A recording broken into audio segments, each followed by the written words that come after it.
वसमत शासकीय विश्रामगृह या ठिकाणी काँग्रेस कमिटीच्या बैठकीमध्ये आगामी नगर परिषद निवडणूक याविषयी चर्चा करण्यात आली। त्याचप्रमाणे निवड झालेल्या पदाधिकाऱ्यांचा सत्कारही मोठ्या प्रमाणात करण्यात आला। यावेळी काँग्रेसचे सर्व पदाधिकारी मोठ्या संख्येने उपस्थित होते।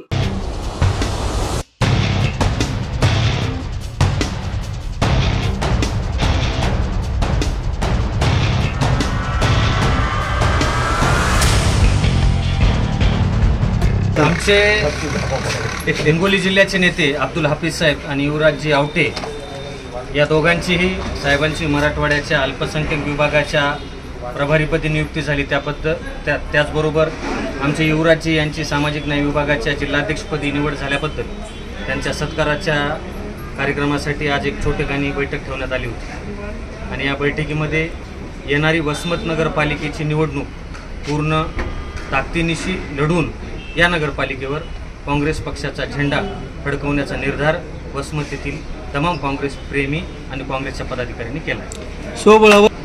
आता आमचे काँग्रेसचे जिल्हाध्यक्ष अब्दुल हाफिज साहेब आहेत, अजगर साहेब आहेत। या जिल्ह्यातील जी काय आमची काँग्रेस पक्षाची पदाधिकारी आहेत ते समविचारी पक्षाशी आघाडी करून लढायचं का स्वतंत्र लढायचं त्या बाबतीमधील जिल्ह्याची जी काही बॉडी आहे त्यांना संपूर्ण अधिकार आम्ही दिलेले आहे। पुढील रणनीती शेतकरी हवालदिल झालेला आहे, सुशिक्षित तरुण बेरोजगार आत्महत्या करतो, सरकारनं सर्वसामान्यांची फसवणूक केलेली आहे आणि शेतकऱ्यांच्या आत्महत्या वाढत असताना आज सोयाबीनला सुद्धा भाव मिळत नाही।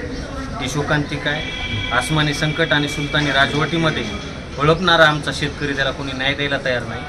अशावेळी काँग्रेस पक्षानं या परिसरात जिल्ह्यामध्ये ताकदीनं लढवलं पाहिजे हीच आमची या निमित्तानं अपेक्षा आहे। नगर परिषद इच्छुक उमेदवारांना काय आव्हान असेल?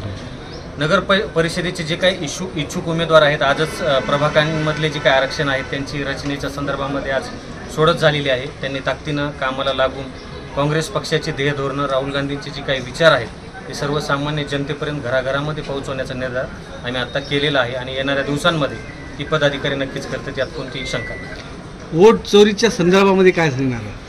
वोट चोरी करून सर्वसामान्य भारतीयांची भाजप सरकारने फसवणूक केलेली आहे यात आता कुणालाही शंका राहिलेली नाही।